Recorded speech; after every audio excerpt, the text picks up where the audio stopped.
thank you for coming tonight. There's a lot of information to cover.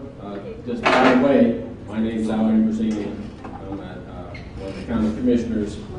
And tonight we're going to present to you the needs assessment study, the economic needs assessment study that was performed by Crabtree Roadball Associates. And it's going to look at the various options that the county has available to it to correct a significant prison overcrowding problem and other deficiencies that need to be addressed. So we have a panel also with us tonight of knowledgeable individuals who, during the question and answer period, will be able to, along with Mr. Tom Crabtree, be able to answer any questions that you may have. If we could start with Tom and just identify yourself, and we'll go around the panel here. I'm Tom Crabtree. Brian Miller, Ward. Jim Killinger. Lisa Ferris with Fayette County Behavioral Health. Chaplain Sanders, Fayette County Prison. Sean Lally, County Controller. Steve Westman, Fayette County Court of Common Pleas, and I'm here at the request of President Judge John Wagner. Thank you. In addition, it depends on, I'm not sure whether we're going to get many other people here tonight, but we have a procedure on where if you have a question during the presentation, Nicole here has cards and pens. You can write questions down. You may defer that to just open questions if not many more people show up. As long as we keep things courteous.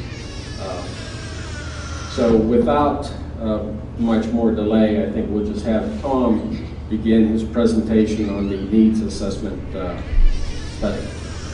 Tom. I'm going to go without a mic. Can everybody hear me okay? If you want to, everything I'm going to show you is up here, and some of it's pretty small print. You may want to move a little closer. But I'll explain everything, and I'll talk about everything in detail as we go through. I'm Tom Crabtree.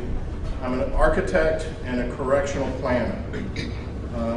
Our firm has done correctional planning for 30 to 40 Pennsylvania counties. We've done it for the state of Pennsylvania. We've done correctional planning for all of the counties in West Virginia. We've done correctional planning for the state of New Hampshire. So we've done a lot of this. And what I can say is what I see here and what you're experiencing is pretty normal.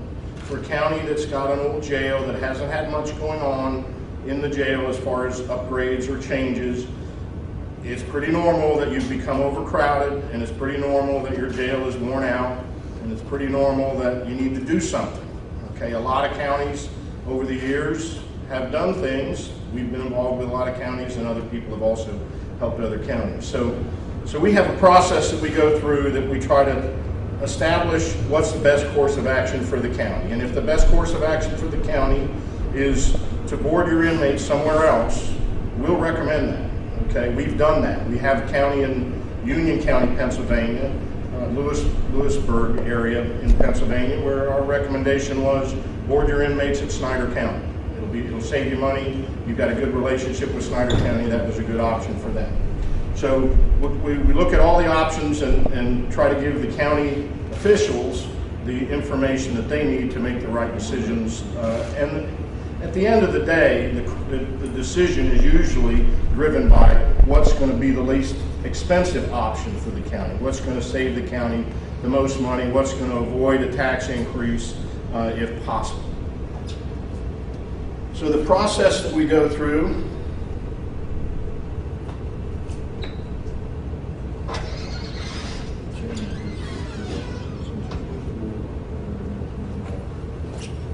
this thing because it's not working. Okay. We will prepare prison population projections. We determined the 5, 10, and 20-year potential growth of your county prison population. We established building program requirements to meet the needs of that growth. Let's see if I can get this a little sharper focus.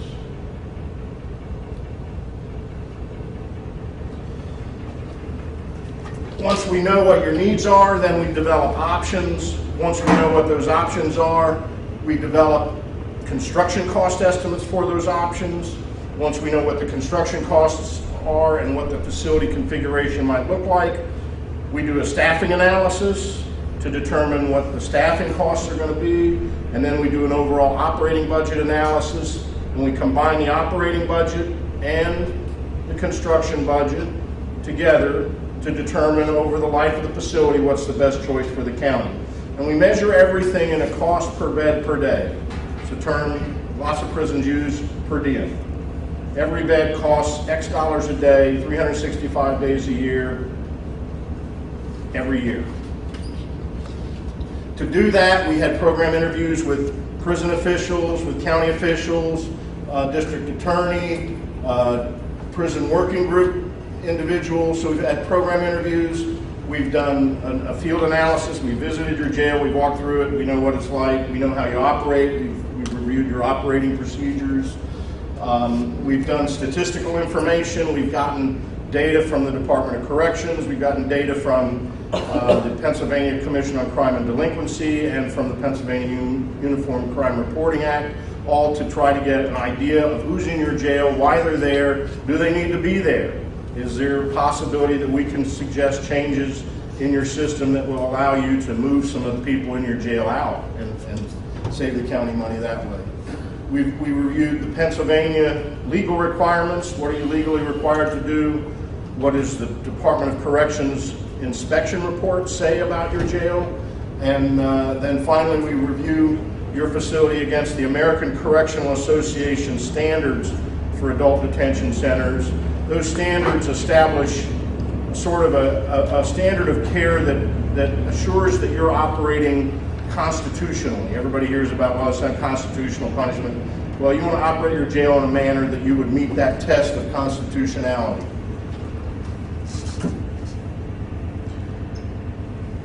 With your existing conditions, the first thing we wanted to find out was what is your rated capacity? What capacity should your jail be at?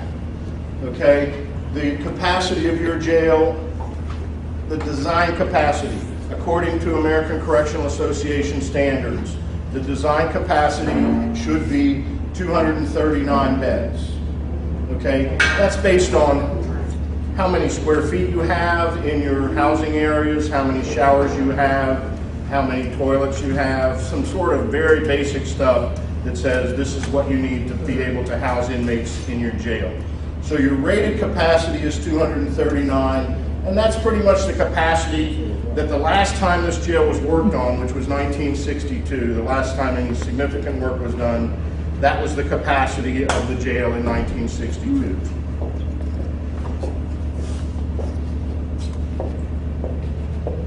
Currently, because of the overcrowding that you've had, you've increased the number of beds in the jail to 262. So you've gone from 239 to 262 beds in the jail, basically by putting beds in all of the places that you can find to put them, in the hallways of the women's section, in the old chapel, in pretty much wherever you can find space to put beds. You've added beds, and you've brought the bed count of your jail up to 262. That 262 bed count, is that a helicopter? State police coming. That 262 bed count is 110 beds short of the average daily population of your jail for the month of July of 2013. So for the entire month of July, you were 110 beds short. The rated capacity, which is what the jail was designed to hold, is 133 beds short of the average daily population in July.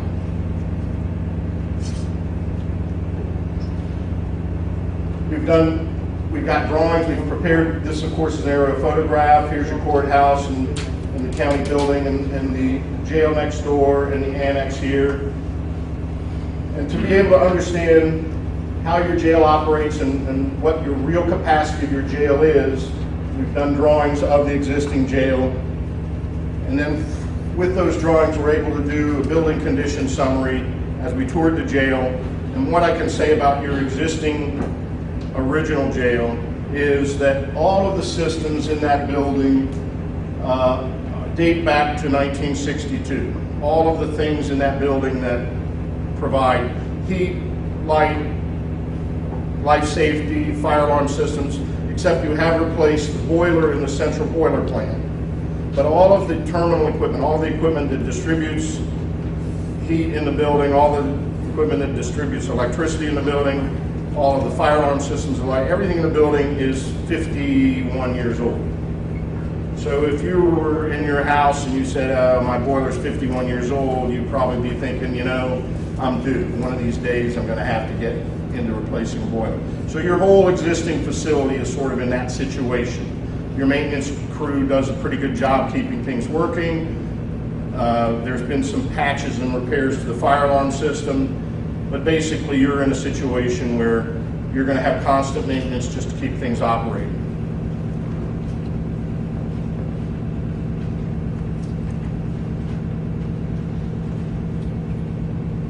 In addition to the condition of the building, the basic exiting requirements of the jail don't meet current exiting requirements.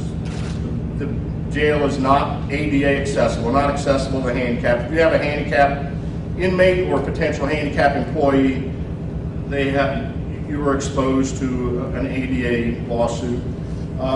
Food service facilities are not adequate, administrative support space is not adequate, public and visiting areas, just basically everything in the jail is undersized for the population that you're handling in the jail. Because really, you're handling those 262 beds every day, but you have a constant flow of inmates, many more inmates than that, through the jail into a cell, process them, and then get them out to another county as quickly as you can. You literally have people that spend the entire time that they're in jail in the intake area, okay? Because the jail is so crowded that you have times when the only alternative is for them to sit in the intake area until somebody can pick them up and take them somewhere else. So why do we care about that? That guy probably committed a crime, maybe we shouldn't care about it, except if it costs the county money, then you should care about it. And that's what this is all about. What is that overcrowding situation costing the county, and is there something we can do to save the county money that's better than sending them to 6 different counties?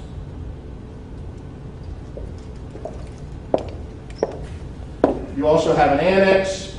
The annex is in pretty good shape, although there are some ADA issues. There are a few repairs and security issues in the annex.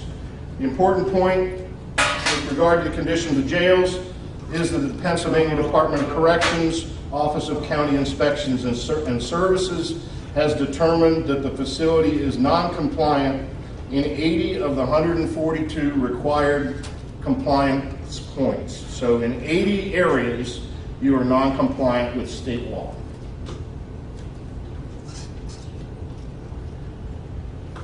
In order to bring the facility up to meeting current codes and standards and being in compliance with the state law, without adding beds, but simply upgrading the existing facility as it exists today, we've done an analysis of what would need to be done to that building. The building is 31,600 square feet. That's an important number to remember as we get further into this and you start to understand how many square feet you need to handle the 322 or 400 inmates that you'll have in the future. To upgrade the existing facility to meet current standards will cost a little over $7 million. That doesn't get you any more beds.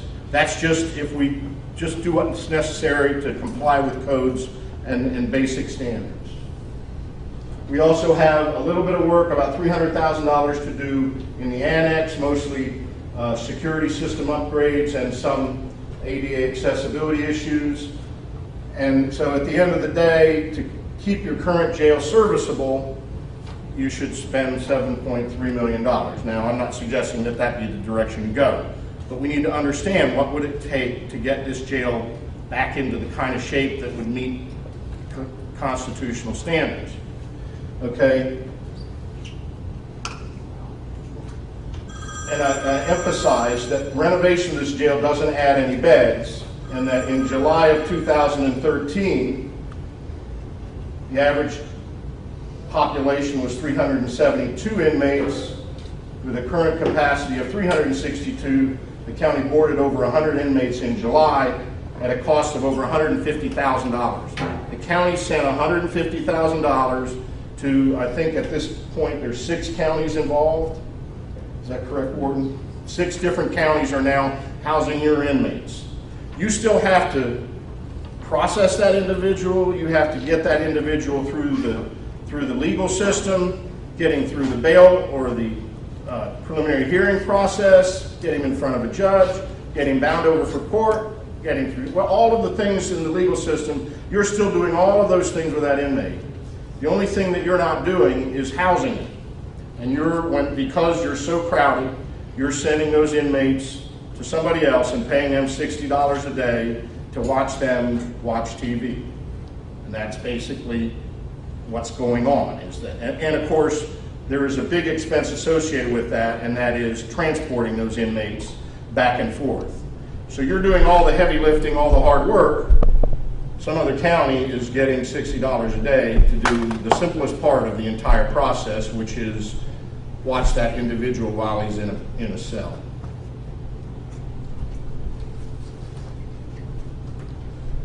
Okay, so now once we know sort of what the situation is in the jail, then we got to determine, okay, what do you need? What are you going to need in the future in terms of how many beds?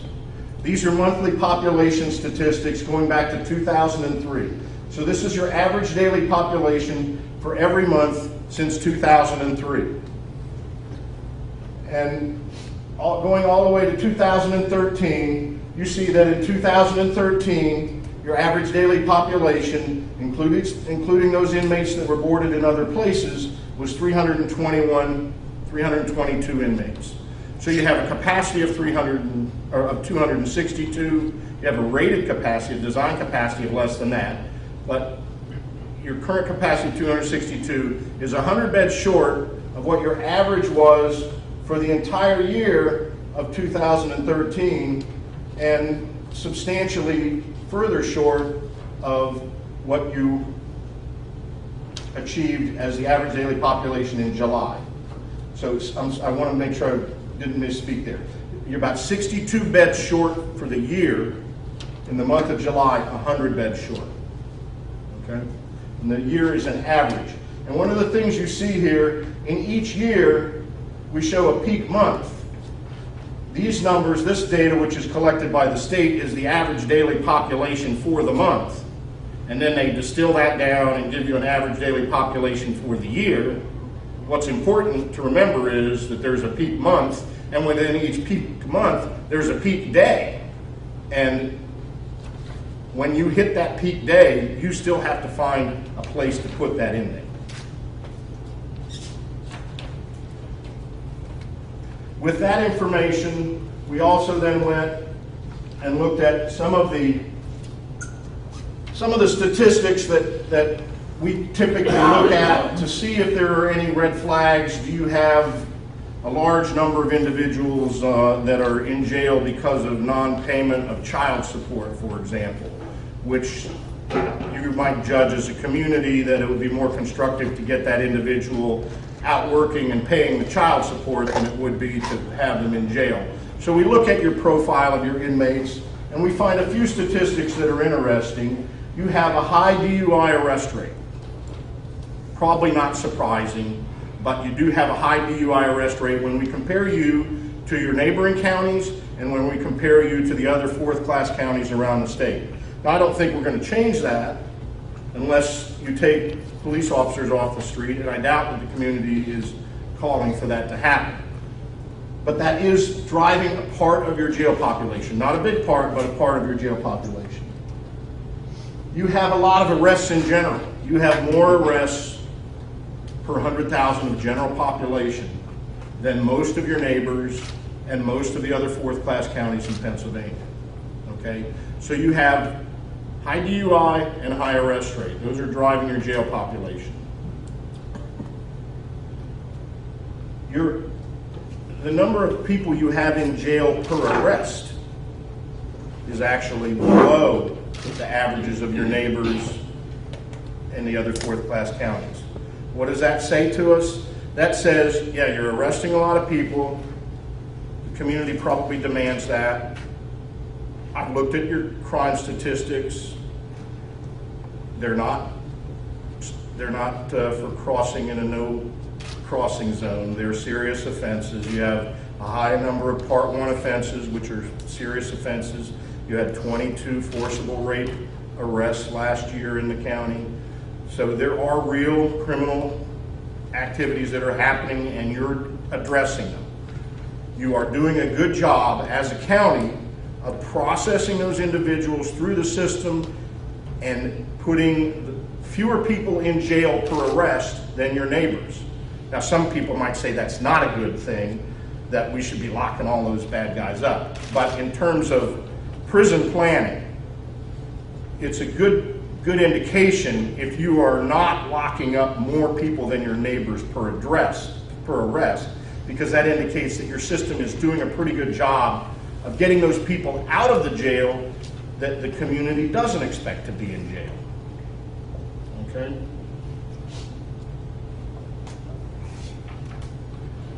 Then we go to population trends. These are your average daily populations over the last 10 years. And over that period of time, your jail population has increased 26.05%. That's an annual rate of about 2.8%. The statewide average over that period is 4.8%. So your jail population has actually grown more slowly over the last 10 years than the average of Pennsylvania. That's probably partially driven by maybe unconscious or maybe subconscious actions, but everybody in the system knows your jail is overcrowded, and I think everybody in the system is working with that information in their mind to try to get everybody that's qualified to be out of jail. About 11% of your jail population in 2003 was women. That has increased to about 14% in 2013. So the percentage of women in jail has risen. And this does not include your sentenced women who are now going to Muncie. Those women who would normally be sentenced to the county jail for 2 years or less are also being sent to Muncie. The state's doing you a favor because of your overcrowding. So there are a handful of women that are not in these statistics. So it's safe to say that your female population has increased and that it will continue to increase as a percentage of your overall population. So when we plan what you need, we need to recognize that there's going to be a little more growth in the female population than in the male population. And you've had peaks. I pointed out those peaks. Your peaks are averaging well over 10%. And then there's something we call a diversity factor. The mix of inmates doesn't always match the beds, okay? You just can't put a male in a female bed. If you need 60 female beds and you got an empty female bed over here, you can't put a male in it. You got to keep that bed empty. Same thing with different levels of classification, mental health units, youthful offenders. There's a whole variety of different groups that you need to maintain separation within your jail for. So we need to have a little bit of diversity that we use in projecting your needs. So the current year condition represents an increase of 2.61 per year over 10 years, 4.8% per year over the last 5 years. So the last 5 years, you in fact are at the statewide average. It's over the last 10 years that you're below the state average of growth. If we use that data and we project your population forward from the current 322 beds, which was your average daily population, not your peak, but your average daily population, you can project forward to 406 beds using the lower projection, 2.61, 406 beds being your need in 10 years. Now, when you realize that you had 372 inmates in your jail last July for the whole month, 406 doesn't seem like a real aggressive projection in terms of projecting high. If we use the last 5-year growth average, that number goes up to 476. So my advice to the county is, and it always is, use the lowest number that we can statistically justify for your growth, and plan that if bad things happen and you get to that you have ability to react to that in 5, 7, 10 years. Okay, we don't want to overbuild your jail. There's an old saying in this business, if you build it, they will come. And there is a lot of truth to that. We want to keep your jail at a size that keeps that healthy pressure on the system to continue to move people through it in a way that the community expects, and get people out that the community doesn't expect to be there. So when we take that 406, that's our projected average daily population, and we add your peak and your diversity, we're saying in that year, 10 years from now, you're going to need 480 beds in your jail. Okay, for an average daily population of 422. We then create a document that we call a function and area summary that basically just lists what you need in a jail of 480 beds. You need kitchen, you need chapel, you need beds, cells, you need minimum security space, you need administrative space, you need medical areas, you need maintenance facility, you need everything that a town needs to operate, because those people are in there essentially 24/7. And that yields a building that has 98,400 square feet. Remember, your existing jail has about 31,000 square feet. So you need about a little more than 3 times as much space as you have now to meet the needs of that population when you reach that level. How can we do that? We know what you need. Now, what are the options available to the county to meet that need? We've identified 3 options. Option 0 is the zero construction option. No new construction. Do the repairs you need to the jail and rent space wherever you can find it. What does that cost us? Is that going to save us money or cost us more? Option 1, what if we use the existing jail and we add to it, we construct additions and renovations, and we fix up the jail, and we add, and we use the 30,000 square feet that you have, and we add what you need to provide for the jail space. That's option 1. And option 2 is what happens if we find a site and we construct an all-new facility.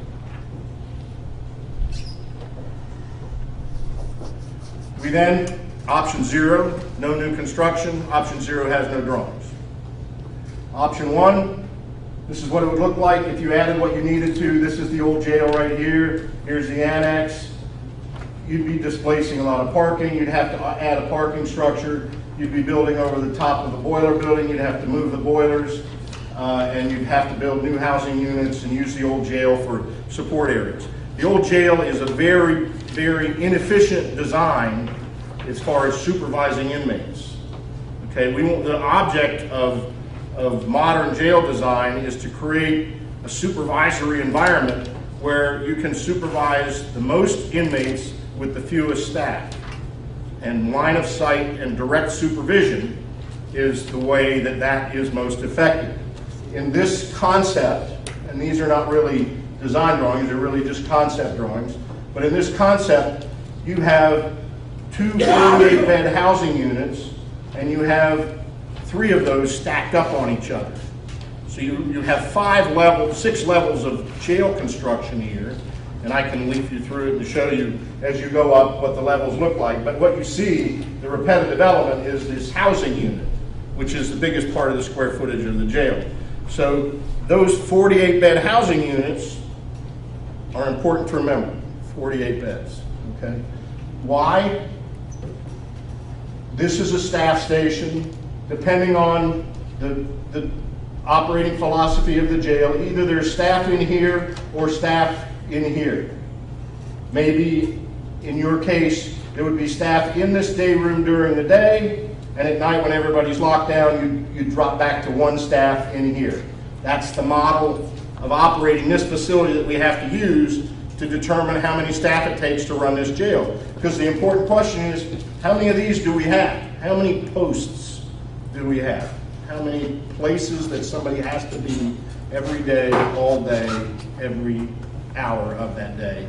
How many people does it take? How many posts do we have? And then we do another concept of what a new facility would be like.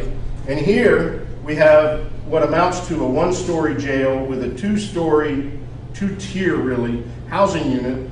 And each of those is 80 beds. So instead of 6 48-bed units, we have 4 80-bed units. Well, common sense tells you that those posts are going to be a little more efficient in operating, and you're going to be able to supervise more inmates. Now, from our experience, we know that 80 beds is about, for your kind of inmate, is about as big as we want to get. So that's why we've chosen that number. And you also need those different housing units to separate inmates who are testifying against each other or in a domestic dispute or whatever. So you need multiple housing areas, and you need minimum security space, and you need female housing and all the other things that support your jail. But as you can see from this drawing, and this would be true of any concept, the blue is housing. So most of the jail is housing. There's intake space, medical areas, and food service facility, but the meals are eaten in the housing unit. We're not going to the local cafeteria. Meals are delivered to the housing unit. So that concept, again, helps us understand how many of these red boxes we have that require staffing. And we did a capacity analysis, and we find that option 0 yields a capacity of 239 beds. Option 1 yields a capacity of 480 beds, which is what you need. And option 2 yields a capacity of 480 beds, which is what you need. And then this becomes the most important part of the process. We do a staffing analysis. This information is based on your staff, on your collective bargaining agreement, how many holidays, how many sick days, how many people do we have.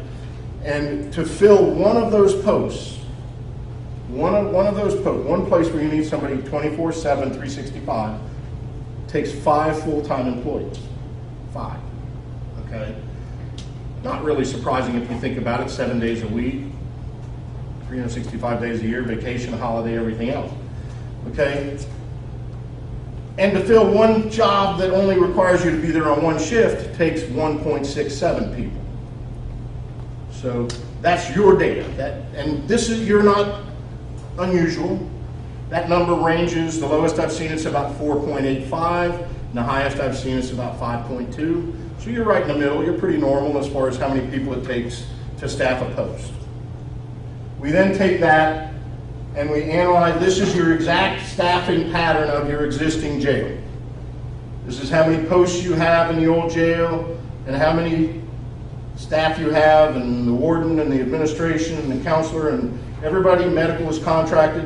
And at the end of the day, it takes 60 full-time equivalent staff to operate your jail today. And at the time you passed your budget, that was exactly what you were budgeting for. Okay? Unfortunately, since you passed your budget, you've had to hire people to transport people. Okay, this is who it takes to watch them while they're in the jail. You've actually had to hire people to be able to move inmates to other counties. And you've hired 15 part-time employees as a result of this overcrowding problem. Okay, and it sounds like a lot of people, but moving inmates back and forth to Center County, as one example, is something that takes time. It takes people. You've got to process that inmate in the facility. You've got to process him out and back into your facility. And it takes generally 2 people in a transport vehicle to do that. And if you rented a bed from Center County, and the warden pointed this out at the last meeting, if you rent a bed from Center County and you call them up and you say, we need a bed. You got a bed? Yeah, we got a bed. And then Center County has a drug raid and they need their bed. They call you and say, okay, tomorrow we don't have a bed anymore. come pick him up. And so you're constantly moving. You've got a game of musical chairs right now, moving your inmates around 6 counties plus your own jail. Option 0 is the same staff. Doesn't take any more staff to operate your jail. All I've done with option 0 is add the transport staff that you need to move those inmates around and add 1 records lieutenant that you need to process those inmates.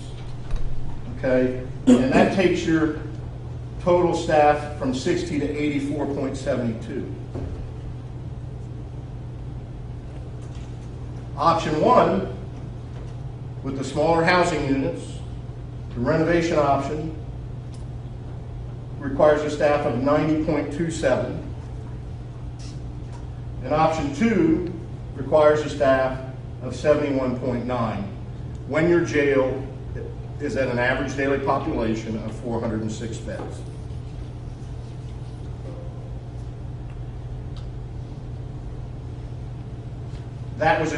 Those numbers were what happens 10 years out. I thought it would be useful to understand what happens in the first year of operation of the jail. That number comes down very slightly because there would be 1 housing unit that you could not occupy if your population hasn't grown to that level.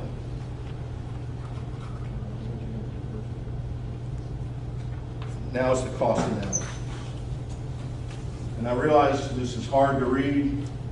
The copies are available at the courthouse, anybody would like to go through it. But this is the operating budget analysis of this study. These numbers right here are the operating budget of your jail for 2013. The line items, they are salaries and health insurance and maintenance supplies, uniforms, food, medical, all of the things that go into operating the jail are broken down in your operating budget. We use your existing budget to determine, for example, the cost per inmate for medical care. Or, for example, the cost per staff for that staff and all the fringe benefits and the health care that go along with it. And with that then, and with the numbers that we have for the square footages of each option and the number of inmates, 406, we can project the budget for each option to yield a number. Maybe I can sharpen that up a little bit.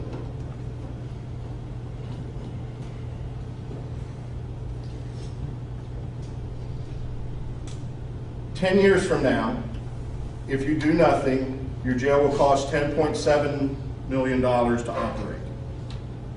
Today, your jail budget was $5.6 million. Okay? Next year, if you have to board all the inmates that you don't have bed space for, your budget is going to go up by $2.4 million just in boarding costs. So next year we can project, with the boarding costs and the staff to transport them, that your budget's going to be probably something like $8.4 million. You've already spent over $1 million this year on boarding costs alone. So your $5.6 million budget, you've already spent in excess of $1 million sending people somewhere else, not including the staff that it's taking to move them around. Don't get discouraged. It gets a little better. I'm not discouraged. I disagree with that. That's Okay. why my head went All right. left to right. Okay. Well, this is what we are projecting you will have next year. Option 0, if you do nothing and you add the boarding costs of 406 inmates, you will have that $10 million budget.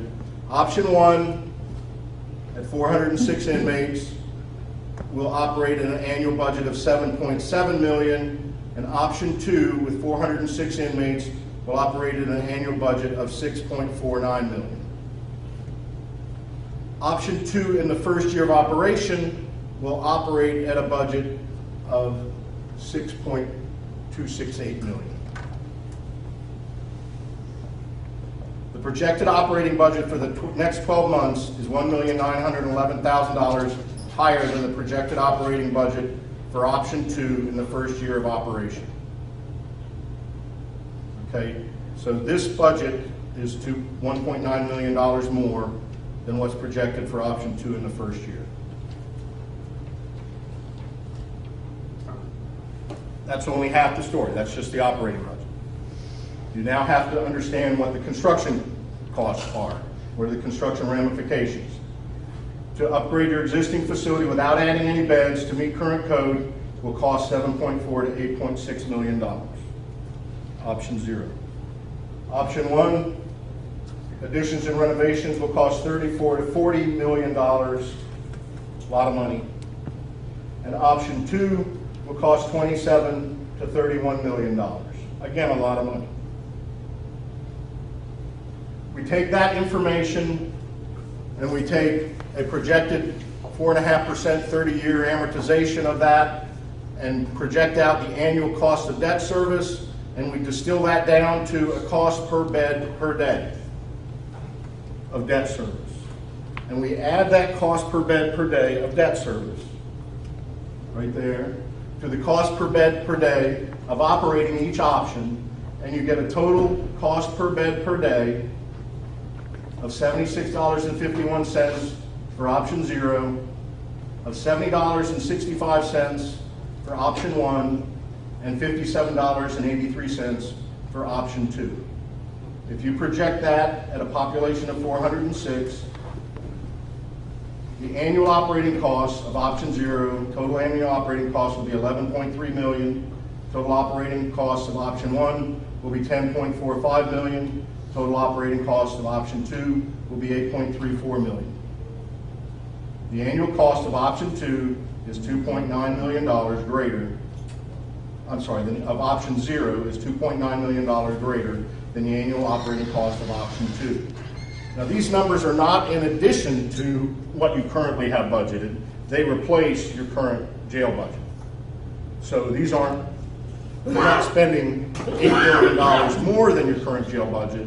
Your current jail budget was $5.6 million. Next year it'll be over $7 million. Well, this year it'll be over $7 million with the boarding costs. But it replaces that number. And if option 2 is implemented, the savings to the county over the 30-year financing period of the improvements is greater than $85 million.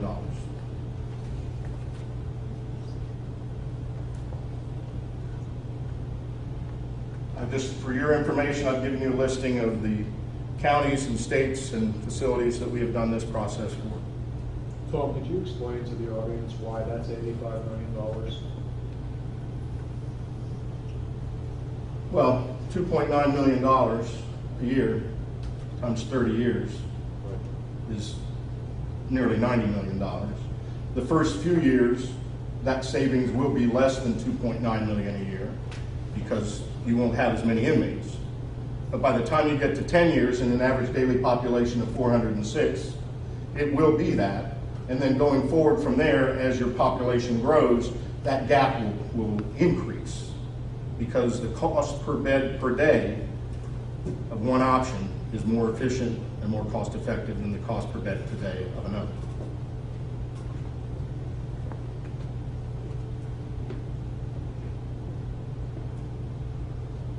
That's our presentation. I think we have a question session now. Yes, first of all, if any of the panelists would like to make a comment this time, appreciate that. What we'll do here is, since there's not a lot of people, we're going to divert from our written questions, and we will allow people to ask verbal questions. I only ask that people be courteous and give either of our panelists or Mr. Crabtree time to answer your question. First of all, any comments from the panel? Okay, they remain to be shy. So does anybody have a question regarding any prison issue, but specifically about the economic needs assessment study?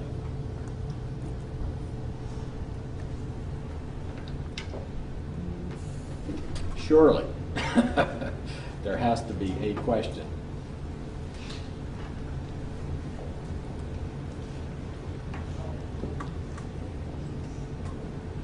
Mr. Ambrosini, Yes, sir. may I speak? Sure. I didn't plan on it, I gotta go call bingo, so I'm gonna make it real quick. My name is Ed Zadalak. Live in Dunbar Township, property owner. Haven't paid my county taxes yet. Why? Because I haven't bought my propane tank yet. Fill it up. If you think I'm alone in this county, you're wrong, each and every one of you. Mr. Zadlak, I appreciate your comment, but really All right, this is a this is question. on the prison. This This is is a on the prison. prison, All right. and we want to make sure that you understand the presentation that Mr. Crabtree just presented, because it's really pointing out the options. Nobody wants to build a new prison, certainly I don't, but we have a problem in this county, and we're actually operating extremely inefficiently right now. And it's costing you, the taxpayer, more money now than if we do something to help resolve this problem. And so if you have a question directly related to the cost. I do have a question on the cost. Okay. How are you gonna pay for it? Fortunately, Mr. Zadlak, we have two new revenue streams that are coming into the county. One is, of course, the Act 13 money, which you're probably familiar with. It's the Marcellus Shell money. That is one source, and so we will use some of that. The other source is the gambling revenue, which will kick in next July of 2014. Half of that money we are mandated to spend for economic development, which is great, because that should remain our #1 priority. The other half will be available to use for other things, including to help support this prison. But as Mr.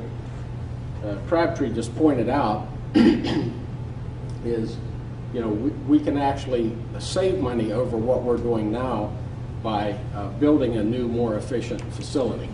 All right, may I continue? Sure. All right, the gentleman said no major renovations to the current facility since 1962, correct? Yeah, there was a. No bond issues were floated for any kind of improvements on the physical plant of that facility. I didn't say that. There was a kitchen renovation that was done at one point, but not a major renovation in terms of Okay. the overall facility. What I'm trying to say, Mr. Andrews, this is typical government. Since 1962, no money has been spent on an ongoing basis to keep this physical facility moving as far as the physical plant goes. In 37.5 years, just like any school that's built brand new in this state, that building is going to need a complete renovation, 7.5 years after it's paid for. I don't care what you build.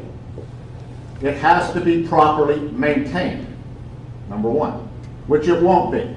Since 1962, how many contracts were given to employees in this county that included wage increases? No money went into the physical plant. Now, if you want to spend money on economic development, Mr. Ambrosini, and the second vote, whoever you have, you can donate $20,000 or $40,000 to every volunteer fire department in this county for the next 27 years. How's that help our prison? How is that prison going to help economic development when it's a drain on the economy? It has a cost. The gentleman just told you, $5.6 million a year. Do you expect your new prison to be the same next year and the year after and the year after, when you have contracts that state there's 40 full-time bid positions, guards, in that prison?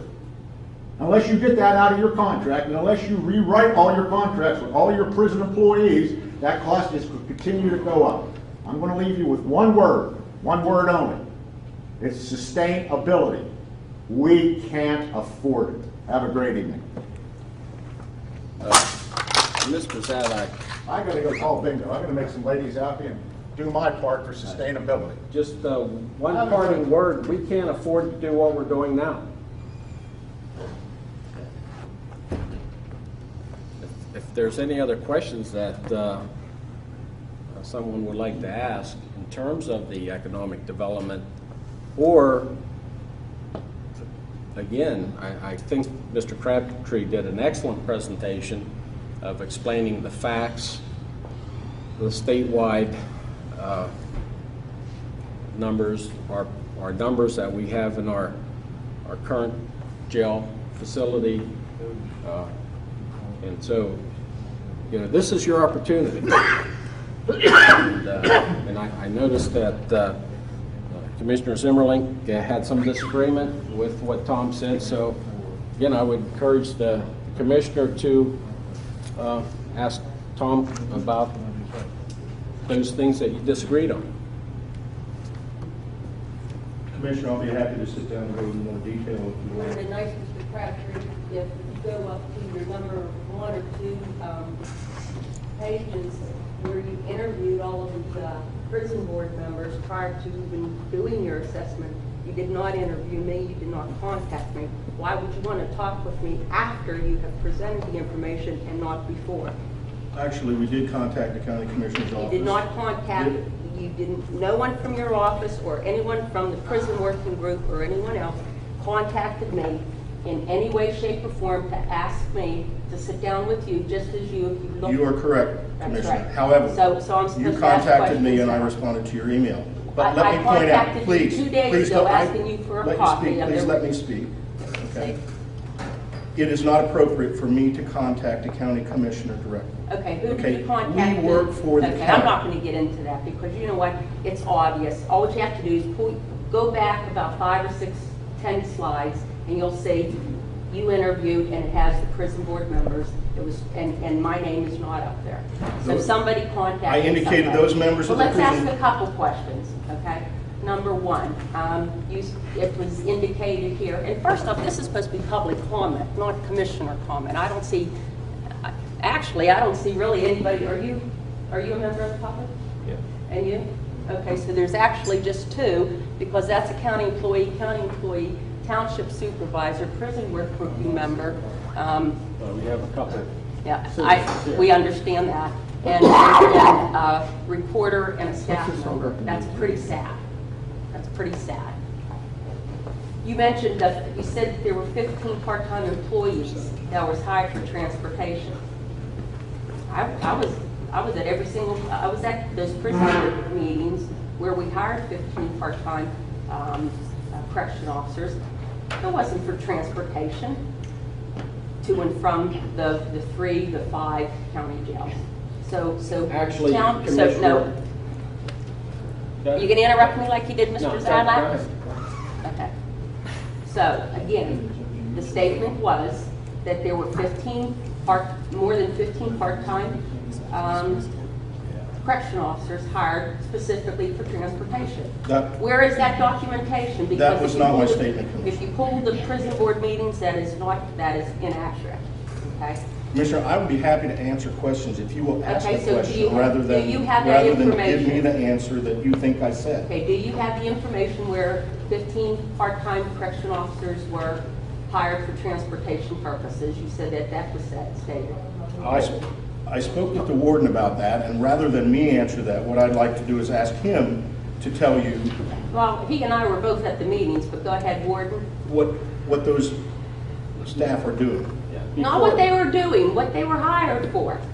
That's what the statement that was made. No, the statement that I made was they were hired to enable you to transport individuals. Okay. Those 15 people are not qualified to transport individuals. Absolutely, so it's... Okay, they are in training, okay? But they are also filling positions of people who are qualified to transport individuals, and it is your more qualified individuals who are transporting people around. Okay, second question. Can I elaborate on that a little bit? No, I have my answer, thank you. Well, But this is the You didn't get expert. complete answer This is the because expert. The reason we hired those other 15 part-time people is because our overtime rates of our permanent employees were skyrocketing I was present. because of the transport, and you understand that. I just want to make sure everybody understands that we're trying to reduce the costs of this transport because we do have so many inmates outside the county. The other statement that was made is that it was, and I'm paraphrasing because this was an hour presentation, but the other statement that was made was that at any given time, there could be a raid at another county and that Fayette County would be asked to return its inmates back. Has that ever happened in the past 2 years? Warden, would you like to answer that? That's happened probably 2 or 3 times. Okay, so put that in perspective for the public at large who is listening to this presentation. The other thing is the overall cost and projection of the entire county budget. How much of that entire county budget is the salary? More than 60%, correct? Of the jail budget? Yeah, the jail budget. Okay. Yeah, the numbers are there, you can do the arithmetic. Okay. And that's why the staffing analysis is so important. Okay. And going forward, and you're not unusual in that, okay? Between 65 to 70% of your total life cycle operating costs of your jail is likely to be staffing. Okay? Which is why design of an efficient jail and replacement of a very antiquated, inefficient jail does create economic benefit to the county. It's a shame that, two members of the public left and can't hear these questions and answers. You had mentioned that 80 of the 142 deficiencies, okay, do you know what those deficiencies are? Can you generalize them? There are all kinds of deficiencies. All of the physical conditions of the building, there are deficiencies. There are operational deficiencies because you don't have the space to do certain tasks. The report is actually bound to the report that I sent you as an exhibit. Yes. Okay, and you certainly can look for yourself. It's attached to it. It is a part of the report that I sent you at your request in response to your email. 2 days ago, okay. Now, for clarification, and because I spoke with the DOC just 2 days ago, and I have the email to confirm it, those 80 of 142 deficiencies are policy related, lack of having written policies, and is not geared towards the condition of the jail. I will present that to the reporter, and whenever I go in as requested, the Herald-Standard editorial board. 80 of those deficiencies are policy related. We, as a jail administration, do not have written policies, and those are those deficiencies. You can write all of the deficiencies tomorrow. You can write all of the policies tomorrow, or you can build a jail in 2016. And if you do not have those policies written as required by DOC, the county will still be deficient and will still be cited, as per DOC. The jail must be operated in accordance with DOC standards. Yes, that's correct. Yes. Many of the deficiencies in your jail are in fact physical. The deficiencies that you reference, 80 of the 142, are policy related, lack of, and if I can quote the DOC lieutenant correctly, a severe lack of written policy. It's in the email and I'll present it. So it's not, when this information is presented to the public, it needs to be presented in a more clear, those are written policies. Commissioner, I also stated that we reviewed against the standards of the American Correctional Association and the Commonwealth of Pennsylvania standards that regulate jail deficiencies. It's inappropriate for me to get more specific on that in this forum because of the risk the county is exposed to. I will be happy to go into executive session with you and talk with you candidly about what the legal risks to this county are. Okay, I'm not discussing that at all. I'm talking specifically about the statement on your report and in the newspapers that 80 of the 142 deficiencies, and it's not clear in any way, shape, or form until I contacted DOC that those are because of lack of written policies. I also have a listing of physical deficiencies that's right above that on the same page that you can read for yourself that cites all of the code deficiencies and all of the other physical deficiencies. DOC. I spoke with the person who came and did the inspection. So are you saying? For over an hour and a half. Are you saying that the jail complies with No, current standards? no, I'm talking about the 80 of the 142. Okay. Let me think of a couple. Commissioner Yeah, Timberlake, let's I'd be make- very appreciative if you would let Mr. Crabtree actually Okay, answer. Marion Chambers, prison working group member, I understand And that, don't okay? interrupt I am- me either. That's This is public. unbelievably rude. Please let everyone speak. What was the question, ma'am? I would like to hear your complete responses. Are It's you very finished, though, frustrating. Mr. Crabtree? You answered the question. My point on the physical condition of the jail, which was laid out for you on 2 slides, and there's a lot more information available if you'd like to talk to it in more detail. You are deficient in every way we can measure your jail, okay? Including the deficiencies cited by the Commonwealth of Pennsylvania Department of Corrections. And you are deficient in 80 of the 162 ways that they measure it. There's no amount of arguing with me that's going to change that, okay? You're also, in addition to those 80 of the 152 deficiencies, you are deficient in basic health standards. The Department of Health could close your kitchen tomorrow, okay? You are deficient in the basic providing of toilet facilities for inmates. You do not have, you have, I'm getting too specific here, and I really don't want to do that, okay? But what I would be happy to do is meet with you in executive session and show you specifically where the county is at risk. And that's my job. That's my only task, is to point out to you. I would be deficient in my responsibility to you as a commissioner and to the other commissioners if I wasn't pointing out to you what I see in that jail is really problematic. That is not what I am referring to. I am referring Okay. to the statements made and in the report and in the newspapers and everywhere else where it said 80 of the 142 deficiencies. Those are, as DOC Lieutenant told me yesterday and confirmed in an email, policy related. We would not be deficient if tomorrow those policies were written, plain and simple. And they're coming back next month too. I completely disagree. Then we need to get the lieutenant from the Okay. DOC right here. You are deficient in ways that the Department of Correction does not address in its deficiency reports. I'm referring specifically to the attachments that you cite on your report, 80 of the 142. That is one of the areas of deficiencies that I cite. That is correct. I also cite American Correctional Association. I also cite state standards. I also cite basic health standards. I also cite building codes. You are deficient in many, many, many areas. I'm sorry, but you are. Mr. Crabtree, are any of the deficiencies severe enough to close that jail down by the DOC? Yes.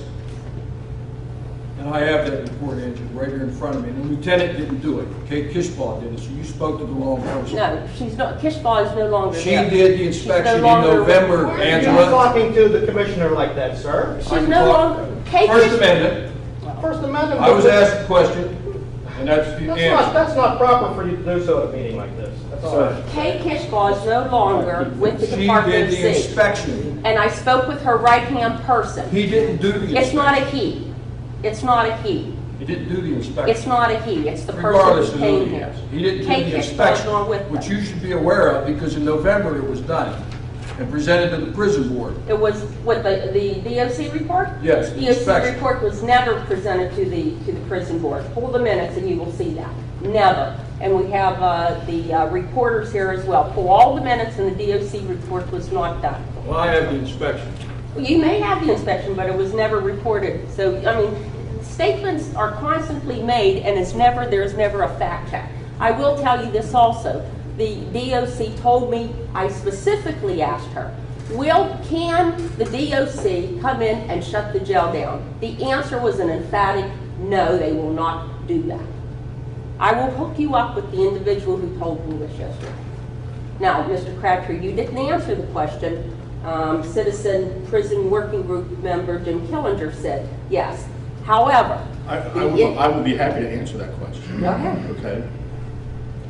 This county is at risk. Okay, this county is at risk of your jail being closed, as has been the case with a number of other county facilities choose my words carefully. However, you are at risk of a lawsuit that would result in the closure of this jail. There is no doubt in my mind about that. The question that was asked, and that I was going to, the question that was asked is, can DOC come in and close it down? We need to. The DOC has the authority to do it. I have no idea. You're talking what you heard in telephone conversation. I haven't talked with the DOC about whether they would do that. My experience has been that that would be the action of last resort by the DOC, that in all likelihood, a court would do it long before the DOC would do it, as was the case in other counties.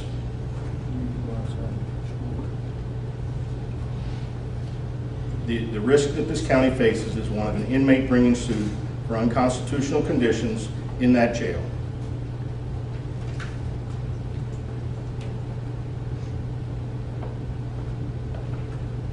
Yes, sir, I'm back. Yeah, I have a question for Mr. Crabtree on your presentation. I noticed on arrests per year, but it seems like the arrests have spiked in the last 5 years. Is there any way that number could skew your data to where our needs basis may in reality compared to other counties, we may not need that many beds? Well, I used in our recommendation, I used the 10-year numbers for a variety of reasons. Because it's possible that there is a spike that is driving recent population increases. Our experience is that population increases in county jails rise like this. They go up and down and they go up and down. But it is undeniable in your county and in virtually every county in Pennsylvania and in the average of all of the counties in Pennsylvania that that rise has been continuous for the last 20 years at a rate of 4.8% for all of the counties. So to avoid over-projecting, to avoid overbuilding, we are using the 10-year average, which is the lowest statistical average that we feel is reliable. Compared to other fourth-class counties, you know where they're at in bed numbers comparable to us? I'm sorry, what? Other fourth-class counties, you know, comparable to Fayette County. Do you know where their bed numbers are right now compared to us? That information is in the report. I didn't know if I saw that or not.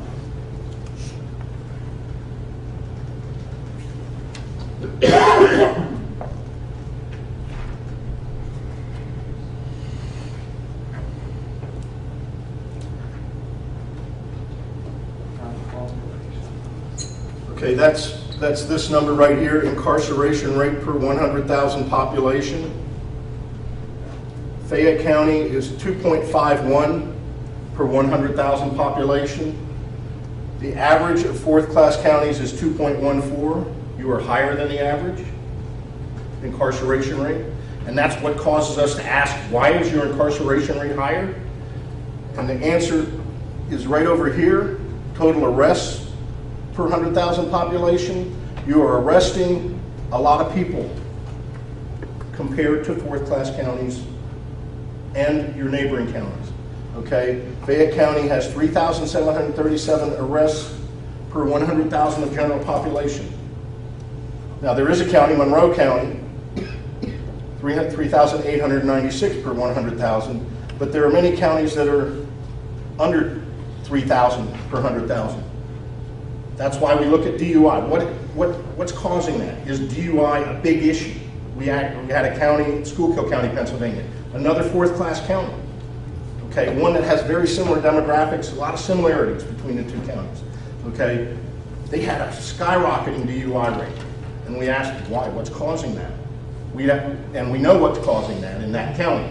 But in your case, we didn't find any unusual statistical thing. It's just that you're arresting a lot of people for DUI. 554 per 100,000. 750 DUI arrests in Fayette County last year.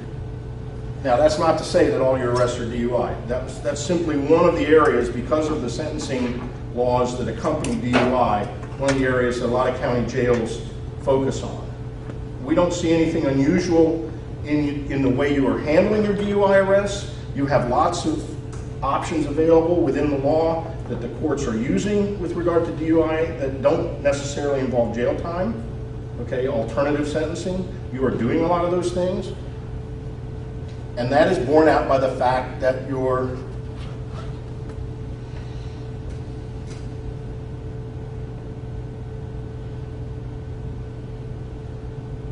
incarceration rate, where is it? Per arrest, the yellow. That's why your incarceration rate per arrest is actually below average for fourth-class counties. 0.067 per arrest, whereas the average is 0.069. So, yes, there are a lot of people getting arrested. If you can do something to stop that, economic development is one of the tools that people commonly say, well, if we could get more economic development, get more jobs, we could reverse that cycle and we could slow down our incarceration rate. And I believe that's true, which is why I've used the lowest projections that we think are reasonable for us to use for you. You are doing some things now in the county. You've got a day reporting system that is just getting started. I understand that there are 70 referrals to that system. Okay, that's a good thing. But what's going to happen, and this is one of the unfortunate realities that we deal with those people that end up in your jail, okay?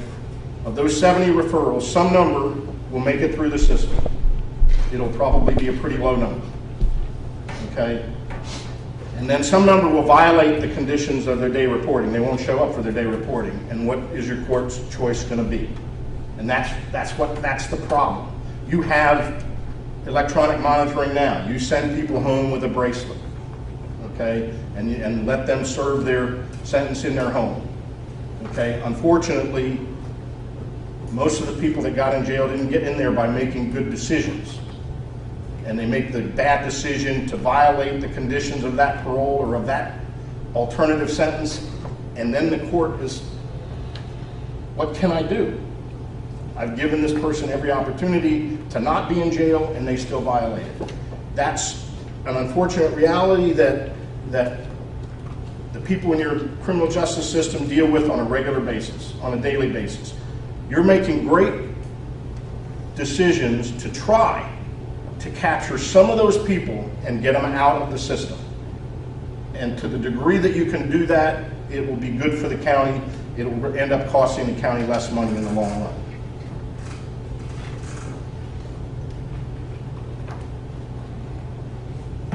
Oh, one little thing. I'm not a supervisor. Text. You know, a point that I'd like to make as well is when Mr. Zaglak got up at the podium and he spoke, one thing that no one seems to remember is that we are just under $1 million this year in out-of-county rentals. That is over 60% of the future debt service. We're already making the payment and we're getting nothing for it. We're paying other county staff workers to spend their paychecks in their counties and add to that economic opportunity. It's not helping our county at all. $1 million factually in invoices that I have on my desk, just under it. I'd like to make a couple of comments. First of all, I'm just a typical taxpayer in Fayette County. If I need a new house and I can't afford it, I can't buy it. Okay? You're talking about Act 13 money that is going to expire in about 9 years. You're talking about casino revenues. They just laid off 15% of their workforce. You cannot expect that money just to come flowing in. If our taxes are increased, guess what? You're going to have an exodus of the taxpayers in this county. You're going to have less revenue coming in. Do we need a new prison? Yeah. Do I need a new house? Yeah. Can I afford it? No. Let me address that. First of all, oh, excuse me for 1 second. I'm sorry, Mr. Lally. You mentioned $1 million a year. I just. I never said $1 million a year. I'm sorry. This year, okay. we spent almost $1 million. Okay. Well, I don't know what the figures are. I have a hard time buying that based on what I've read. That's all. Perhaps it's correct. I don't know. Just. Well, I'll tell you what. When people ask me that, I have every requisition as controller since the inception of Fayette County. We could certainly show you that. The woman that was sitting in the back of the room, I believe her name was Julie something, came to my office and wanted to see those requisitions. And mind you, these requisitions have 3 commissioners' signatures, the chief clerk, and the department head on it. As the warden can attest, as the deputy warden in the back can attest, these numbers are real. I have no incentivization, nor would I perjure myself to come up and make up numbers. I just wanted as a point of explanation. No, I'm not saying that you accuse me of anything, but I just want it to be known that those requisitions are real and they are factual numbers. Yeah, the blue is the data that came directly from the budget information that Mr. Lally provided me as to how many inmates you had boarded during that month and what you paid for them. Okay, and that was added. When the state compiles average daily population in a jail, they compile average daily population in your jail. Okay, and to that we must add the out-of-county individuals in this blue column, which is precisely what we have done based on the actual invoices and boarding costs from, at the time we did this, was 5 counties, the 5 counties that, and I understand now there is a 6th. Yeah, if I could address the revenue issues that you raised. And first of all, let me talk about the Marcellus Shell issue. Right now, as we speak, there's a gas line being laid across the southern tiers of counties in Pennsylvania, from the east to the west. And that pipeline is designed to transport natural gas from the western counties to the East Coast. That most likely that gas will be liquefied, put on ships, sent to areas, and the three biggest areas are probably going to be Europe, India, and China. The reason that will take place is because right now the market for natural gas in those areas is between $8 to $10 a million cubic yards. Or million cubic feet, I'm sorry. Right now, the market in this country for natural gas, especially in this area, is $3 to $4 a million. So there's tremendous market pressure to sell this gas overseas. And that element alone is going to drive well drilling up significantly in western Pennsylvania. Well, they wouldn't be, I'm pretty sure they wouldn't be putting that pipeline across Pennsylvania just on speculation. I mean, the market is the market. I mean, okay, but I cannot afford a house. We cannot afford a prison unless we have a continuing source of revenue. That revenue is going to come from wishful thinking, or it's going to come from taxes. It's going to come from one of the two. I cannot afford to pay any more taxes. I'm going to leave the city. I'm going to leave the city and probably the county. And you know what? The reason why you don't have a big crowd here is because everybody feels this is a done deal. Everybody feels that way, and they're just waiting for their taxes to be raised. You're rushing this thing through, and you're not really giving the residents. I mean, you're putting security guards at your meetings. You're asking for written questions. Now, I appreciate the fact that you're letting me speak right now, but you're creating a potential monster for this county. I'm not sure. It just bothers me a little bit. I'm sorry for interrupting you again. Are you, I think Mr. Crabtree, he was a highly respected individual. His company is highly respected in the field of prison design, and he's done many of these reports over a long period of time, over his career, 40 years or 38 years.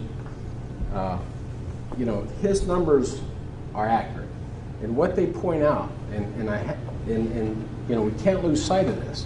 What they're pointing out is that if we do nothing, we can't afford to do nothing, because the cost to you, the taxpayer, will be more, in fact, $85 million more over the next 30 years if we just keep doing what we're doing. Let me point out one thing, because it's pretty important. I mean, I want to make sure that we don't just arbitrarily say Mr. Crabtree's report isn't accurate. I don't dispute the numbers in the report. It's not that. We have a report that was produced in June of 2001. And it was done by a company called Carter Global Associates Incorporated. It was commissioned by the Board of Commissioners back then. And it's titled Fayette County Prison Needs Assessment. And you're more than happy to look at this. But what it has in here, it very accurately predicts the situation that we're in right now. This was a report 12 years ago by a reputable company. It projects or predicts the numbers in terms of the needed beds that we need today, very accurately. And what are we doing? This was ignored for some reason. Now, we had I'm not going to go into a lot of detail, but the fact is, we can't ignore what Mr. Crabtree is telling us. We can't ignore what we are, because if this wasn't ignored and things were addressed 10 years ago, we wouldn't be here trying to explain why we have to make these decisions we are today. I know exactly what you're saying, and I agree with your line of thinking, but the issue that I have is 9 years down the road, when we don't have any more revenue coming in, if that's the case, what's going to happen? I'm just asking, what's going to happen? Since Mr. Overseen answered, and there's going to be 3 commissioners who vote on Marcella Shell, the economic development, casino money, and any funding issues. It's not these guys here. It's the 3 county commissioners. So I'll respond to that. Number 1, I know that the Herald-Standard put on their website the audited financial statements from 2003 through audited financial statements as well as documented statements from 2003 to date. And in the year 2013, we don't have it audited yet, but I'm not disputing any of the figures that the controller always says he has on his desk. But if you look at 2012 and prior years, we did not hit $1 million. It is set out there whether it's written that we're spending $700,000 a year, which was attributed to a member of this committee up here by the Herald-Standard, $700,000 per year. That is inaccurate as per audited financial statements. I will provide that. It was on the Herald-Standard website as well, okay? So that's why a lot of people, you have some groups of citizens who say, well, if you're spending $1 million a year, well, we're not. Look at the numbers. You can't dispute audited numbers. The second thing is, as far as how will this be funded? I'm glad I just found out that this was Julie Toy because Controller Lawley was here. There was a question and some comments made about her asking some questions. I wish Mr. Zadilak was here because he too had financial questions. The Marcella Shell, you're absolutely right. It was a 15-year span, but it dwindles. The county got less this year than they did last year. Now, if Commissioner Eversini or anyone else wants to project that we're going to make more money with Marcella Shell, that's fine. But can you put all your eggs in that one basket? Yeah, everybody wants a new prison. Everybody wants a new prison. Everybody wants a new house. Can you afford it? Can you afford it? 10 years down the road, what's going to happen if we don't have the money coming in to pay for it? And not only that, the Marcella Shell money, is that the best use for, when we receive that money, is the best use for the $1.2 million is to be used for building a prison, or is it should be used for the purposes in which the legislation was written? The second thing, Mr. Crabtree had made a statement, and so that I don't interrupt or misquote him, Herald-Standard possibly could say exactly what he said, that how do you keep crime off the streets? Something about let's have economic development. I'm paraphrasing. But if you take the casino money, which is supposed to be used for economic development, towards a prison, then how are you going to create economic development? In The 10 years, casino money should not be used to build a prison. 10 years, if you take the casino money and don't develop the economy of the area otherwise, Yes, and then your other funding source for the prison runs out in 10 years, yes. your economic development goes way down the tubes because you lose your tax base. And the intent of the legislation for the casino revenue was for economic development, and the intent of the Marcellus Shell money was to put the money back into the needs and benefits of the purposes. I don't dispute we needed a prison. I don't dispute that at all. I mean, all you have to do is look at it. All you have to do is look at some of the pictures. I think it's been mismanaged horribly and not upkept. And I think some of the information that you were referring to, the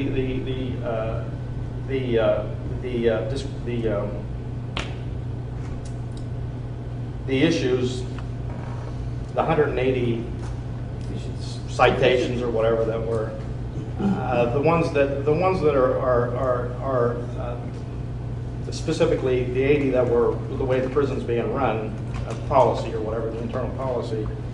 Maybe some of that could have dealt with the upkeep of the prison to begin with. However, again, if we can't afford it, if we really can't afford it, if your numbers probably are dead on. I mean, everybody that I've spoken to that knows about you, respects what you're saying. But 10 years down the road, this might be a real scary situation for the residents of this county. Excuse me. Commissioner My Ambersini, community shares the same question when they're done. issues that your community shares with regard to concern about taxes. I think I'm about as conservative as a guy as you'll find fiscally, okay?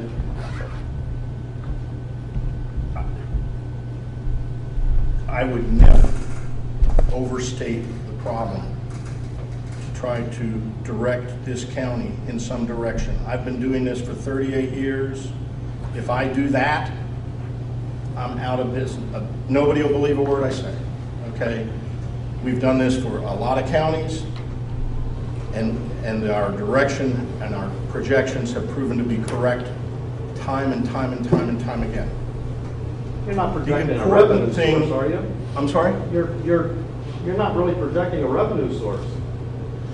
I can't project a revenue. Well, that's what I'm talking about. But wait. What I can project, and this is the important thing, that the question isn't, of course there's a question of where's the revenue going to go, and the county has a plan, and you can speak to Controller Lally on that plan and address it. The question that you cannot lose sight of as you wrestle with that issue, because that issue could cause you to do nothing.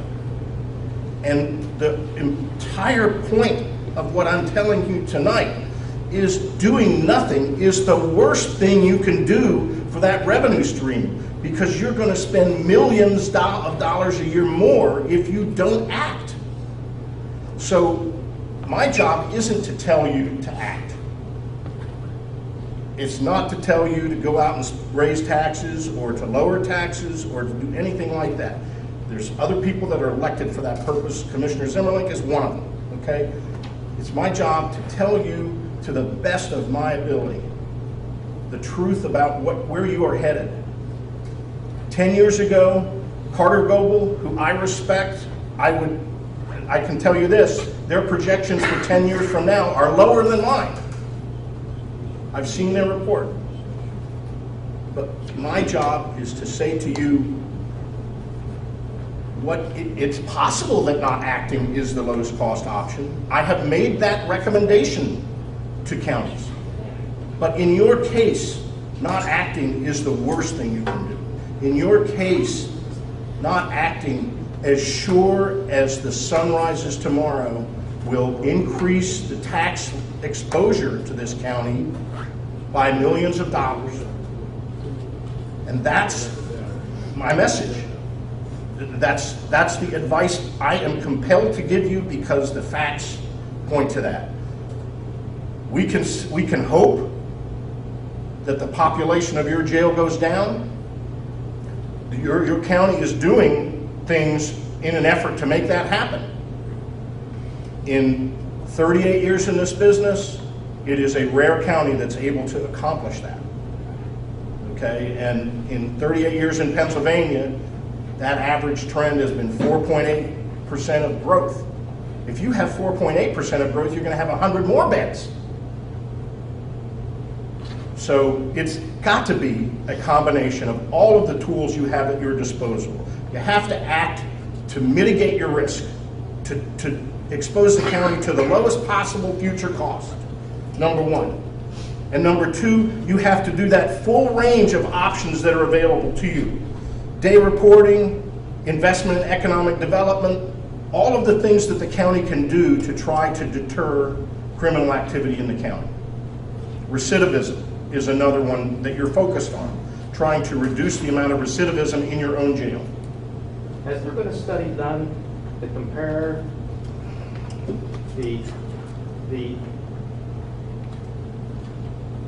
amount of tax increase that would be required if you lose your casino revenue and your Act 13 money? Well, let me answer that question. Let me answer that question. If we do nothing, which some here seem to think that's the thing to do. If we do nothing,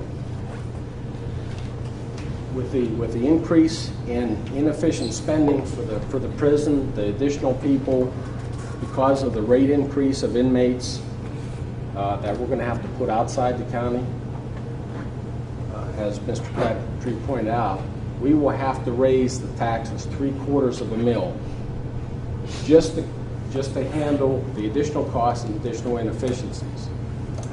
As opposed to what the tax rate increase may be 10 years from now, if you don't get the revenue sources to pay for the prison. Do you have any idea what the tax increase potentially would be at that point? Well, it'd actually be less because debt service is less than what the inefficiencies will be going forward. In raw numbers, sir, 1 mil is equal to $4 million in Fayette County. Our debt service ranges between the final price of the prison, which we do not know yet. We've had estimates from $26,400,000 to $31 million even. At $26.4 million, our debt service would be $1.656 million. At $31 million, our debt service would be around $1.967 million. That's at the prevailing rate right now of 4.67%. Therefore, if you take those numbers based on $4 million per mil, that would be a $0.5 mil increase, which would translate to $25 per 50,000 of home value. That's what it would be. Now let me point out one other thing that we didn't talk here about tonight, and I would ask Controller Lally to maybe elaborate. But one of the things that we have to recognize is when a bond is floated, basically borrowing money to build this facility, this more efficient facility, that payback over the next 30 years is going to be a flat rate. In other words, we're going to pay the same, say 1.9 million every year for the next 30 years, and unfortunately, there's going to be inflation.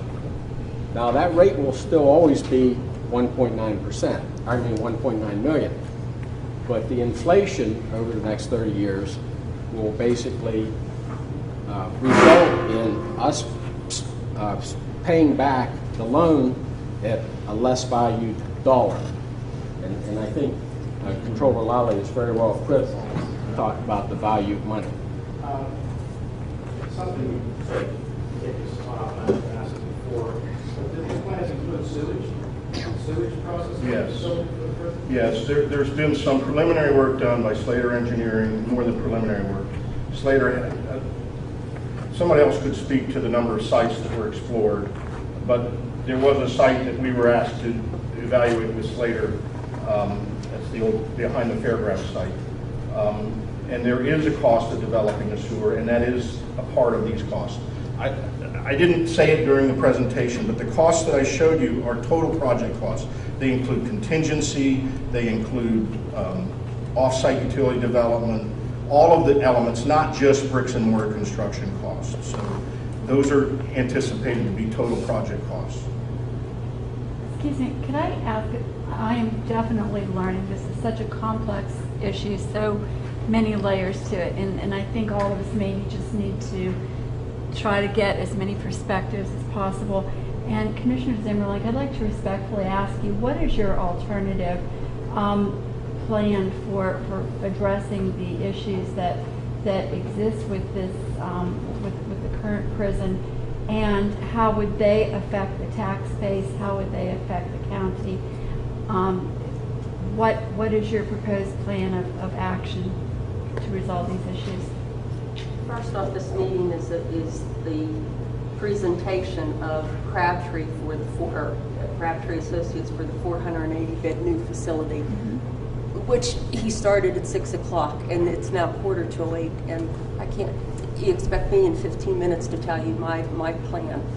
It can't be done, but I will be meeting with the editorial board, and I'll be more, and you'll hear that. And I have made comments about alternatives, but to no avail. The statement that was said by Commissioner Ambrosini, that there are some people in this room that, not to take any action. I don't know of any. I've not heard one citizen of Fayette County state not to take any action, and neither have I. But there are other alternatives, but can't save in 10 minutes. But I'll be more than happy to meet with you if you'd like. I would like that. Yeah, fine. Thank you. Thank you.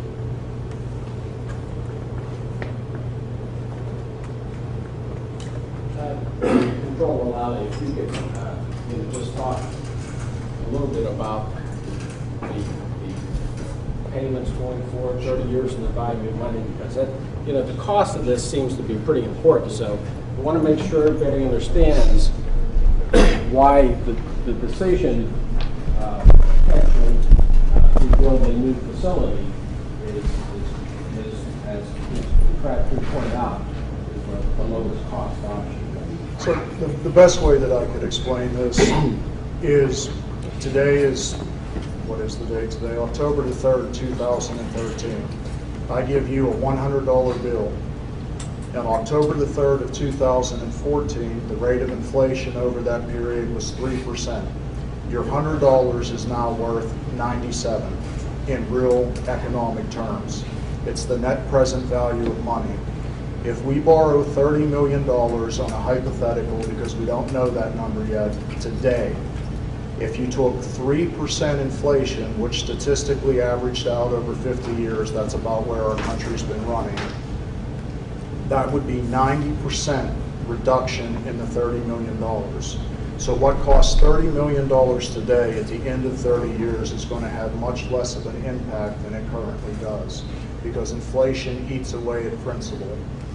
It's just the way that works. That's an economic principle, it's a finance principle, and the money that you see today is not going to have that value in the future. That's just the way that it works. Assuming that if you think back 30 years ago, what was your assuming that old enough to have been working 30 years ago, what was your, I'm not asking you, but just think back to what the wages were then and what they are now. I'm concerned about what my wages are going to be in 10 years. If we do not have the money to pay for this prison, that's all I'm concerned about. It boils down to that. We might need to do something today. We may have some alternatives, other alternatives, but if we cannot be assured that that revenue source to pay for that prison is going to exist 10 years from now, then maybe it's not a good idea.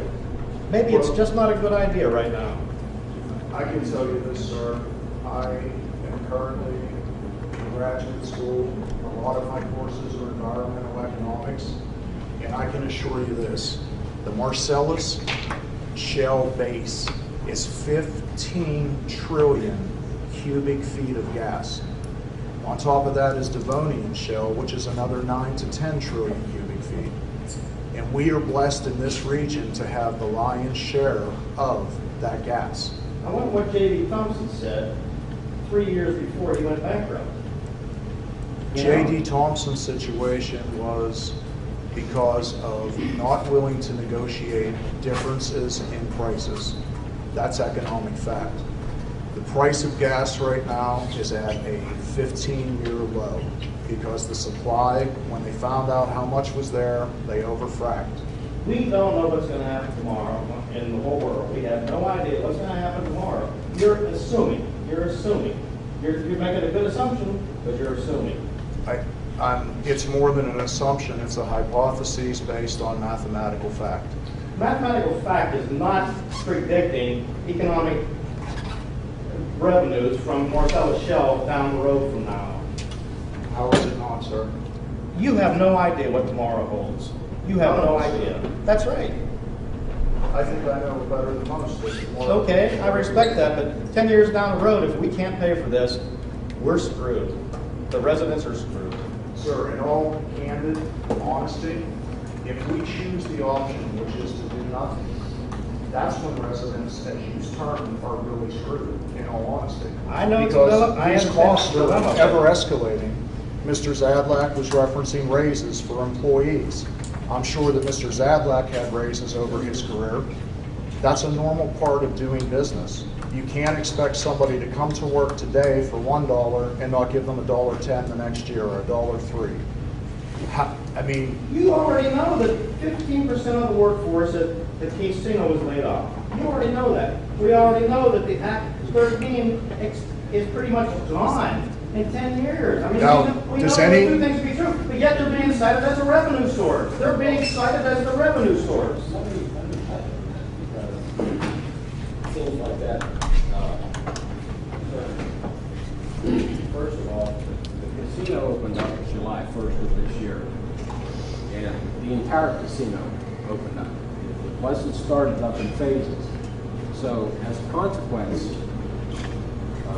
the Owls Capri hired 500 people and trained them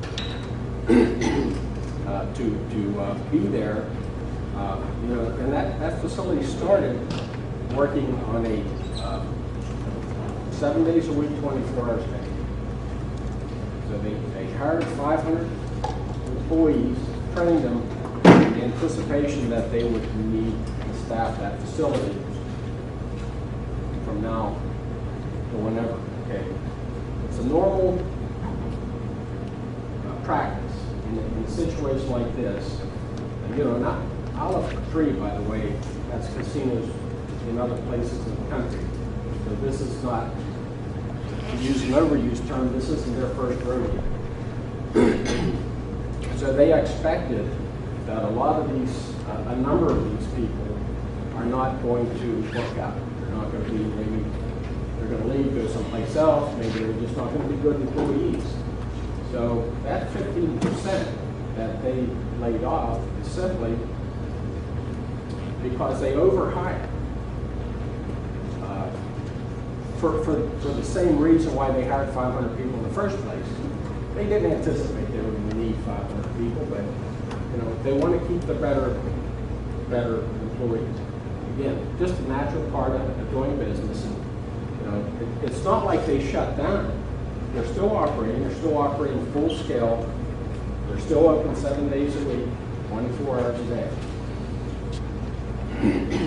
So please don't read too much into that, because that's the normal process of doing business when you open up a large casino and you need to have all those people on day one to operate that place. So, and I can tell you this too, the Owls Capri, again, they're going to make sure that place works. They've invested a lot of money in it. Obviously, casinos around the state do very good. In fact, in Washington County, the gambling revenues for their casino and racetrack to the county itself is about $11.5 million a year. That's a pretty significant amount of money. I mean, I wish we had that coming into Fayette County. We don't, but I guarantee you the Owls Capri is not going to fail. The same way with the Marcellus Shell. We have right now, we get in the neighborhood of about 1.4 to 1.5 million in Marcellus Shell money for the last 2 years. I am pretty confident that that's going to go up for 2 reasons. One, the pipeline that I mentioned earlier. The other reason is we have another natural gas source directly below the Marcellus Shell seam. It's called Utica seam. It has many times the volume of gas that the Marcellus Shell has. So, you know, we're going to have those natural resources for long into the future, not, you know, not just 10 years. I think as the ability to harvest these resources becomes more efficient, which is pretty efficient today, by the way, and as the markets develop, and I really hope that one of the key markets that develops is generating new manufacturing right here in this country, especially in Fayette County. And that's part of the economic development that we need to be focused on. And again, the legislature has mandated that we spend 50% of the gambling tax on economic development, which obviously, as I stated, I am in complete agreement with, because those are the things that we need to do to generate family-sustaining jobs right here in Fayette County. These are, you know, right now, as probably most of you know, our poverty rate in Fayette County is, out of all 67 counties, we're next to the worst. Our unemployment rate is high. Our health conditions in this county, even due to diabetes and other poverty-related issues, are extremely high. The best possible way in, our census in this county, we've lost about, since 1990, we've lost about 22,000 people. That's basically the population of Uniontown and Connellsville put together. Now, those people aren't people that are using, you know, those people are what I call the productive sector. Those are the people that have to leave Fayette County to look for job opportunities and job careers. There are kids and brothers and sisters. That's the sector we have to get back. And that's why we need to focus on economic development. So for a lot of reasons, you know, we need to make these decisions for the taxpayers. I mean, you know, I agree. Building a new prison sounds like a cost, but unfortunately, as we pointed out, the inefficiencies of our older 4-story building with more security guards than we need per X amount of inmates is costing us significantly.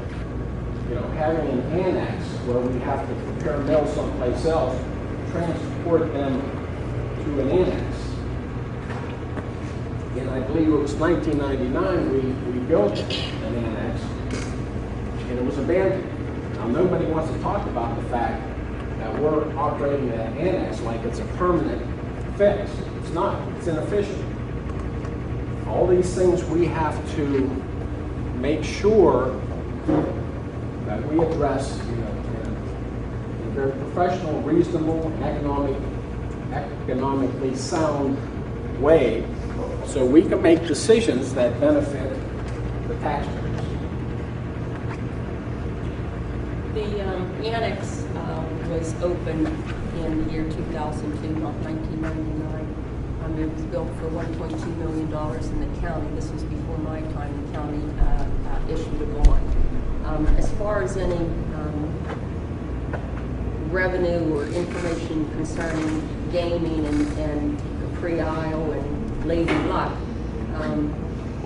when those representatives were asked by newspapers to explain why they laid 15% off, they didn't give a comment. I'd rather hear from them, let them tell me that they hired more than they needed, and that's why they laid off. Because they are the ones who have the information and the numbers. The paper today, it was either today or yesterday, has an article in it, I think it was in the Herald-Standard, where it says that profits have been lost for the first year. So I don't want to gamble on using the casino monies for prison construction. And to make it very clear, because it's 3 minutes till 8 o'clock, to make it very clear, I was asked, in a 10-minute time span from one of the prison working group members to explain my plan. I want to make it clear to the members of the public who might be watching this on YouTube or Herald-Standard or wherever it is that I'm not refusing in any way to answer. I can't discuss that in a 10-minute period.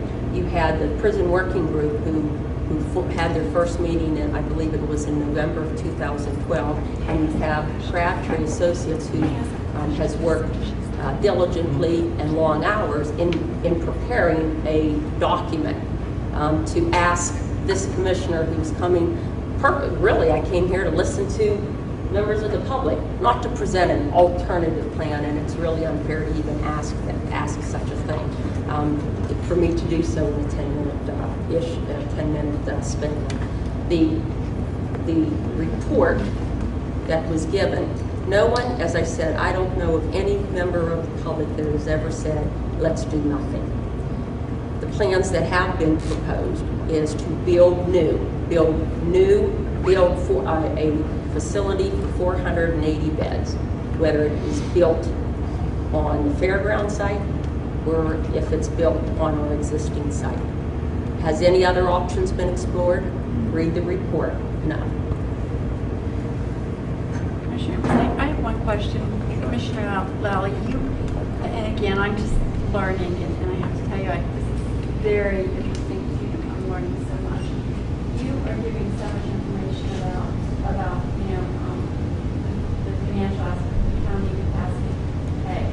Can I ask your educational background and what qualifies you to make these statements?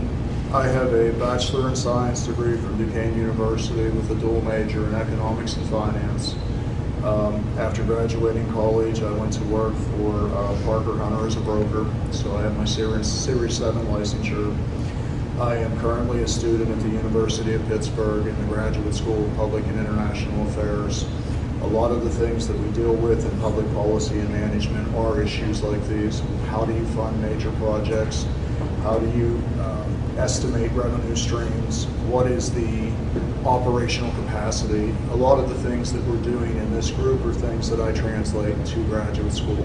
And it's, in response to your question, sir, one of the reasons that I am just making more than an assumption about Marcellus Shell, 3 major universities in Pittsburgh have set up, and they're in the process of the ones that aren't complete, developing Marcellus Shell majors, both in the undergraduate and graduate level. They have an anticipated need of over 2,500 students within the next 2 years between those 3 universities. The pay is exceptionally high relative to other positions of similar skill sets. It is not an industry that is going to go away anytime soon. You speak of a 10-year moratorium on Act 13 revenue, and it's going to disappear. You and I both know that if there is a revenue source available for government to use, they're going to make new rules and new legislations to capture that. Most states enacted a production tax on Marcellus Shell. We have a flat fee for service. There's a big difference between that economic model versus just capturing the revenue. I'm not disputing really what you're saying. I mean, I hope it's making it pans out, and it probably will. However, we're talking about what exists today, and we are relying prison, all right? It's gonna run out, not necessarily run out, it's gonna peak in 10 years, all right? After that, you know, the legislation that you speak about, there may be no call for specific legislation to fund this prison with any of that money. I'm just saying. Right. We can hope so, but you don't know that. There's the other things I haven't mentioned, like the opportunity cost that's available for workers in that industry. Fayette County is going to be a hub for Marcellus shale production. That's going to bring workers that have higher educational levels because the universities are going to pump them out. That's going to lead to housing. It's going to lead to revenue spending here in Fayette County. It really and truly is not an industry that is in recession, it's in progression. Okay, but the specific money allocated for the prison is not guaranteed past 10 years. It's not. I'm not sure I understand you're making an assumption.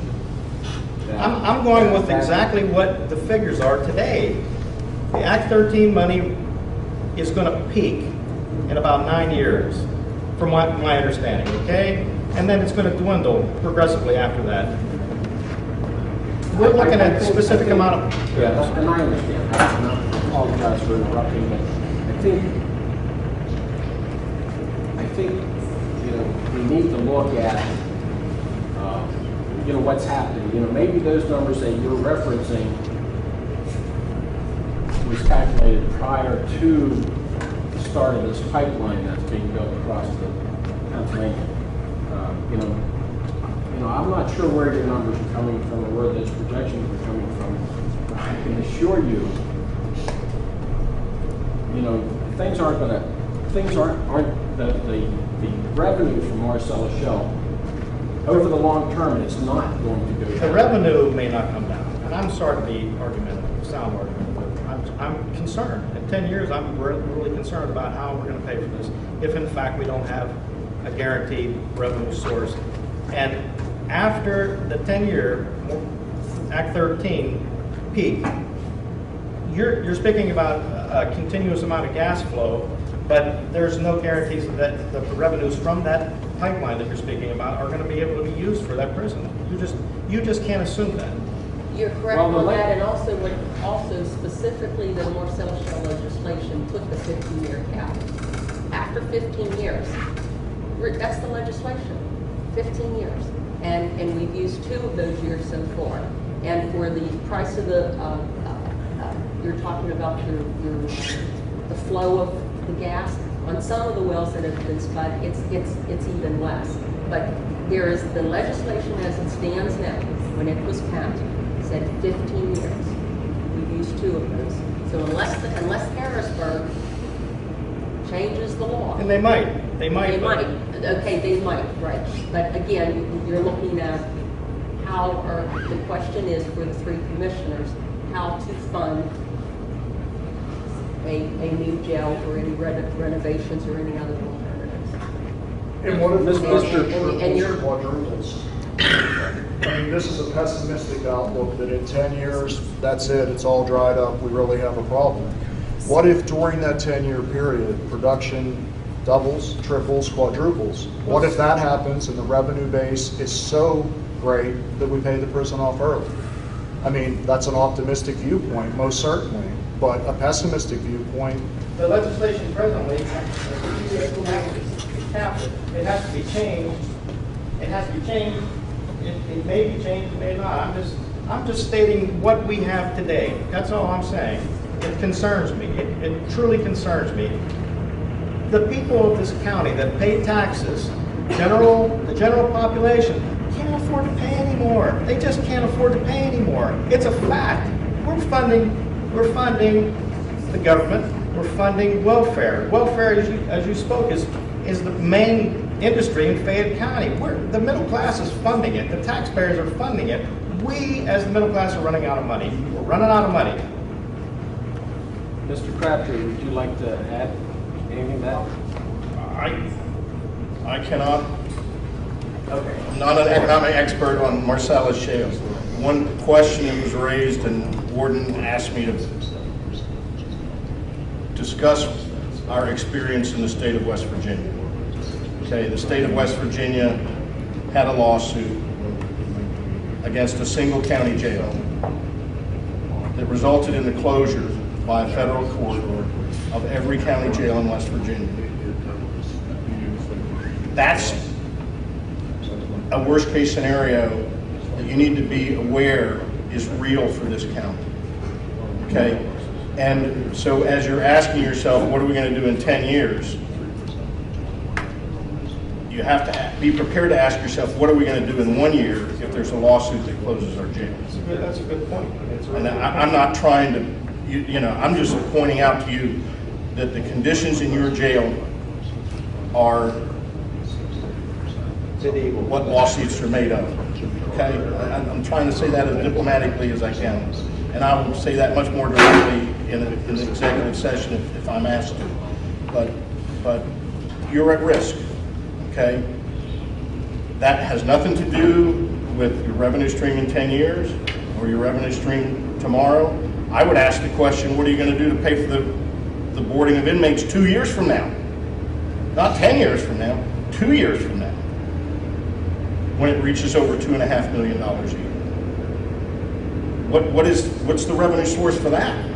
If you don't do something to address the fact that you're sending your inmates all over the state. The judge just had a really good point. Right now, the interest rate as of yesterday morning was 4.67% on a 30-year bond. That translates out to the numbers that I mentioned earlier. For every 1 percentage point rise in that interest rate, it's $7 million additional dollars amortized out over 30 years.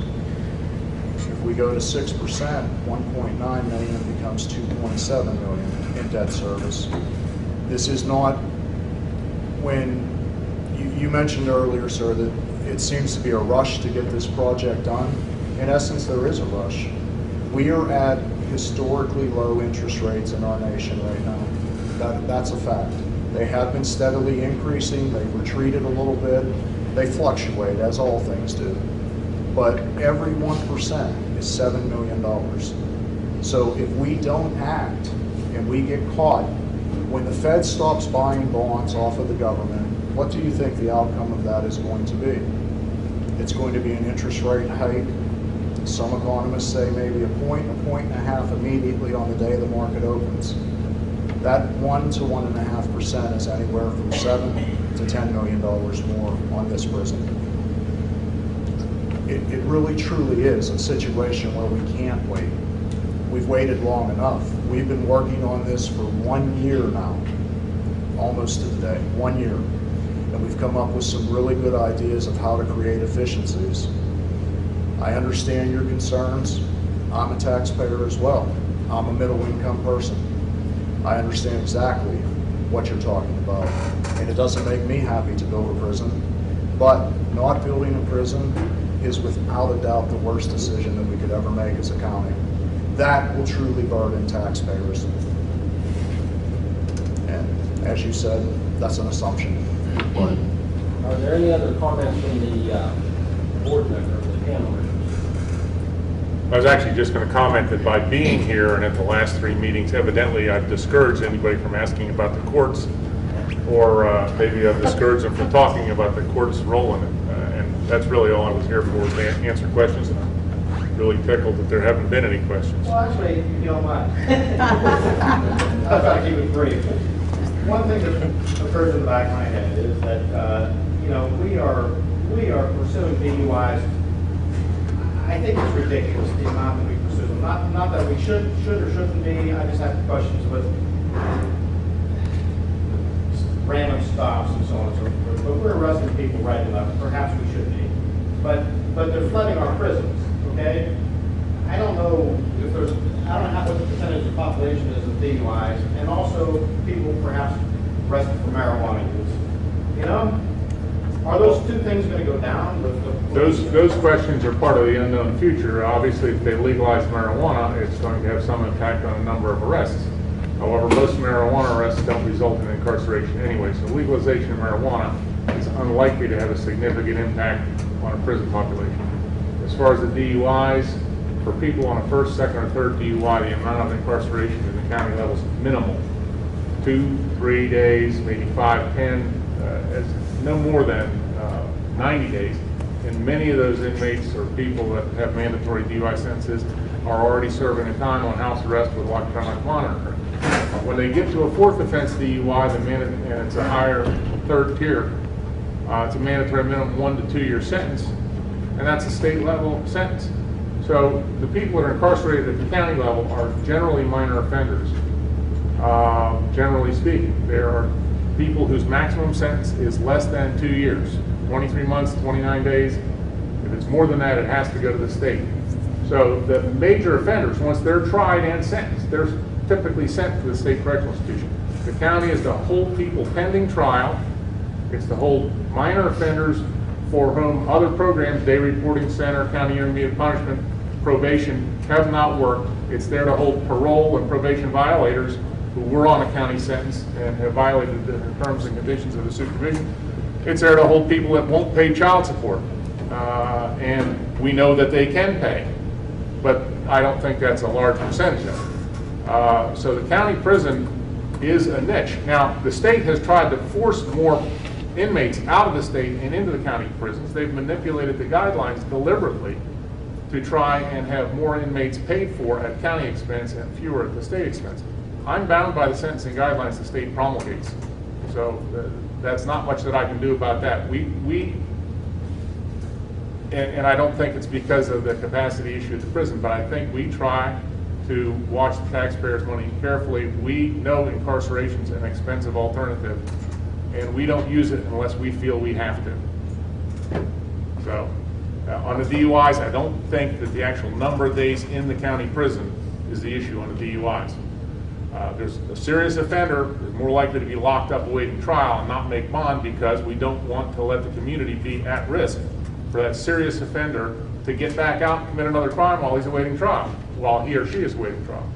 So, you know, it's a number of issues, but again, the serious offenders should end up in the state correctional institution. It's the time they await trial and await sentencing. And we've tried to cut those things down. We try to sentence people by video when we can. And pretty much everybody that we can put into the county intermediate punishment program at the day reporting center is going there right now. So, changing marijuana law, to summarize, I don't think that's going to make a big difference. If they reduce the DUI level to .05 like they're talking about, I don't think that's going to make a big difference because I don't think there'll be a lot more arrests. There are people who are stopped that will get arrested, but they're going to be at the very lowest tier. And for a first offender at that low level, it's going to be probation anyway. So those kinds of changes in the law can't be predicted. If the population of the county keeps going down, the age of the average citizen goes up, maybe the crime rate will go down. That'd be great. I'd rather see economic development than stamp out crime because everybody's got a job. But that's not been what's happening. So, you know, and that's why we turn to people that have expertise in it. Because I am not an actuary, I'm not a demographer, I don't measure population trends or how that's going to affect, you know, the number of people who commit crimes. So again, that's why Mr. Crabtree has been consulted.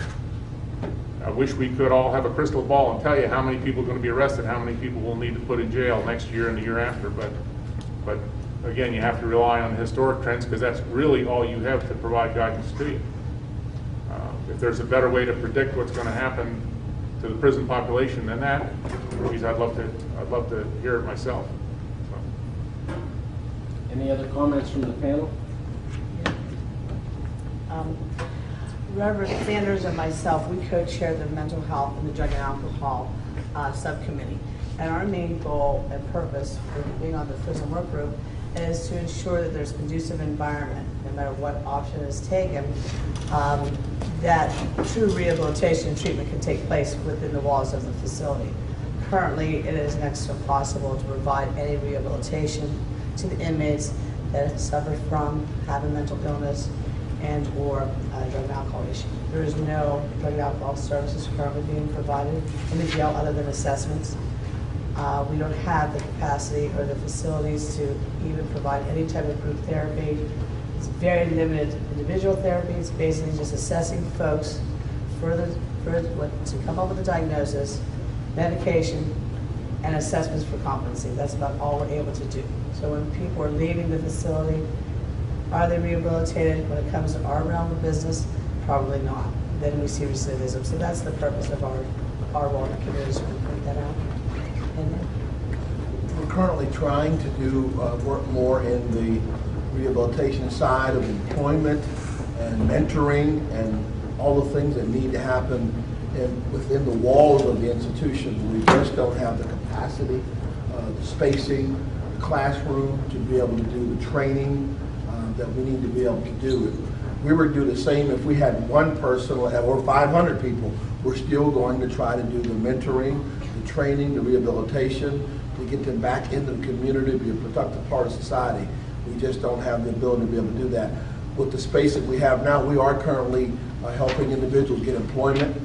We've helped over 100 men come out of the county jail and get employment. So we are working towards a goal of bringing them back and making them productive parts of our society.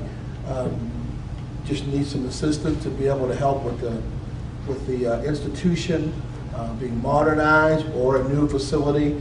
We just need to address the issue of what we're doing here right now to be able to gain a better understanding to assist our folks that are coming out of the system. I think it's also just important to add, what Mr. Crabtree had talked about, all the other services that we've put in place outside of the prison, which we have done a great job. We have treatment court where we're trying, and the judges and the magistrates are doing a very good job of diverting folks, the non-violent crimes that have a serious mental illness, into the treatment court, which pretty much commits them. Their sentence is to do treatment. Now, and they have to come before the judge every month. If they fail to comply with their treatment, then they do get incarcerated at that point. It's not a get out of jail free card by no means. A lot of people think that's the case. But we have been able to divert a number of folks with mental illness to more appropriate treatment facilities. All right. I thought that was off. My bad. Sorry. That's nice. Yes, Jim. I just wanted to address just two things. Tom Crabtree talked about the state of West Virginia being ordered by the federal government to close their county prisons. The referee was appointed by the federal government to oversee regional prisons in the state of Pennsylvania. State of West Virginia. Yeah. There was no question about how you're going to pay for it, do we raise taxes, or how do we do this, or how do we do that. They were ordered to build them, and cost wasn't the issue. They said, build them, or you're going to be in jail. So that was the issue in West Virginia. They didn't ask them, can we go get bids, can we do this, can we do that? No. You build them. And that's what they were strapped with, and that's what we don't want to see happen here. Because you're concerned about money again, so am I. But if we don't do anything, we're going to wind up paying money whether taxes go up or not for a new prison, renovating, and doing nothing. Yes, you're going to pay for it down the road, in my opinion. How much, I don't know, but it's something that has to be done. And I base that on one thing. The county commissioners are mandated to protect the health, safety, and welfare of every person in this county, every taxpayer, everybody that's on welfare, every prisoner, I don't care what you are. They're mandated to do that. And building a new prison is part of it. Or renovating the prison is part of it. They're mandated for the health, safety, and welfare of every resident in this county. That's all I have. Thank you. Any other comments? Now, we're about 20 minutes over, and I want to thank the panelists. I certainly want to thank all the citizens that came and asked questions, and being part of the process. And I hope we've imparted some knowledge to you tonight and that you can take home. Again, these facts and figures are on the county website, so you can look at those as you please. And again, hope everybody gained something from this tonight, and drive safely. Thank you. They did.